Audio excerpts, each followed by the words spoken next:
Hi friends, ನಾನಿವತ್ತು burning bowl ಅನ್ನೋ ಒಂದು ರಿಚುವಲ್ನ ಮಾಡ್ತಾ ಇದ್ದೀನಿ.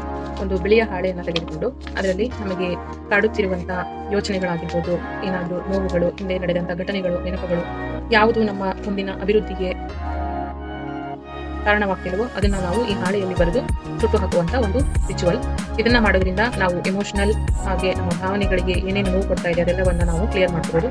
ಇದನ್ನ ಯೂಶುವಲಿ ಪ್ರತಿದಿನ ಮಾಡ್ಬೋದು. ಹಾಗೆ ಮಲಗೋಕ್ಕಿಂತ ಮಾಡಿದ್ರೆ ನಮಗೆ ಜಾಸ್ತಿ ಕ್ಲಾರಿಟಿ ಸಿಗುತ್ತೆ, ಮನಸ್ಸು ಹಗುರ ಆಗುತ್ತೆ. ಸೊ ಈ ಒಂದು ಹಾಳೆಯಲ್ಲಿ ನಾನು ಬರೆದಿದ್ದೀನಿ. ಇದನ್ನ ನಾವು ಒಂದು ಬೌಲನ್ನು ತಗೊಂಡಿದ್ದೀನಿ. ನಿಮಗೆ ಯಾವ ಥರ ಬೌಲ್ ಸಿಗುತ್ತೆ ಅದನ್ನು ತಗೊಳ್ಳಿ, ಸ್ಟೀಲ್ ಅಥವಾ ಯಾವುದಾದ್ರೂ ಹೀಗಾಡಿದ್ದು. ಸೊ ಅದರಲ್ಲಿ ಹೀಗೆ 4 ಭಾಗ ಮಾಡಿಸಿ ಹೀಗೆ ಇದಕ್ಕೆ ಬೆಂಕಿ ಹಚ್ಚಿ ಸುಡುತ್ತಾ ಇದು ಬರ್ನ್ ಆಗಬೇಕು ಕಂಪ್ಲೀಟ್ ಆಗಿ. ಈ ತರ ಸುಡುತ್ತಾ ಹೀಗೆ ಹೊಗೆ ಹೋಗುವಾಗ ಯೂನಿವರ್ಸ್ಗೆ ಹೇಳಬೇಕು, I let go, I let god, I let go, I let god, I let go, I let god. ಇದೆಲ್ಲ ಆದ ನಂತರ ಡೀಪ್ ಬ್ರೀದಿಂಗ್ ಅನ್ನು ಮಾಡಿ.